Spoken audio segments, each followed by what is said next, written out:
The idea here described was born of necessity, to bridge an emergency which had to be covered, but it did not stop by merely serving one person. The woman who created the idea has a keen imagination. She saw in her newly born brainchild the making of a new profession, one that is destined to render valuable service to thousands of people who need practical guidance in marketing personal services. Spurred to action by the instantaneous success of her first prepared plan to market personal services, this energetic woman turned next to the solution of a similar problem for her son who had just finished college, but had been totally unable to find a market for his services.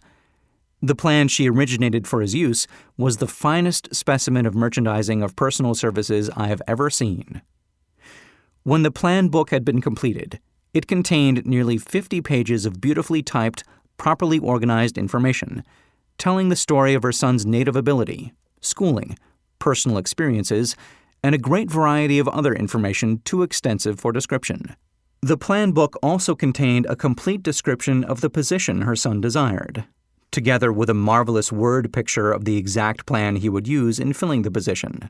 The preparation of the plan book required several weeks' labor, during which time its creator sent her son to the public library almost daily to procure data needed in selling his services to best advantage. She sent him also to all the competitors of his prospective employer and gathered from them vital information concerning their business methods, which was of great value in the formation of the plan he intended to use in filling the position he sought. When the plan had been finished, it contained more than a half a dozen very fine suggestions for the use and benefit of the prospective employer. The suggestions were put into use by the company. One may be inclined to ask, why go to all this trouble to secure a job? The answer is straight to the point. Also, it is dramatic, because it deals with a subject which assumes the proportion of a tragedy with millions of men and women whose sole source of income is personal services. The answer is, doing a thing well never is trouble. The plan prepared by this woman for the benefit of her son helped him get the job for which he applied at the first interview, at a salary fixed by himself. Moreover, and this too is important, the position did not require the young man to start at the bottom. He began as a junior executive, at an executive salary. Why go to all this trouble, do you ask? Well, for one thing, the planned presentation of this young man's application for a position clipped off no less than 10 years of time he would have required to get to where he began, had he started at the bottom and worked his way up.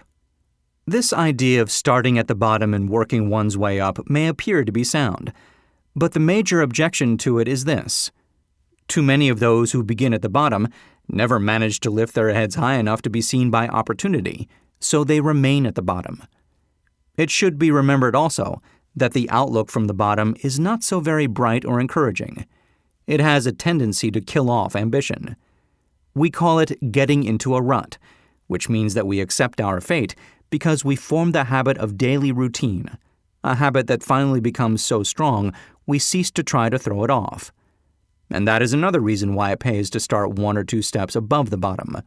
By so doing, one forms the habit of looking around, of observing how others get ahead, of seeing opportunity, and of embracing it without hesitation.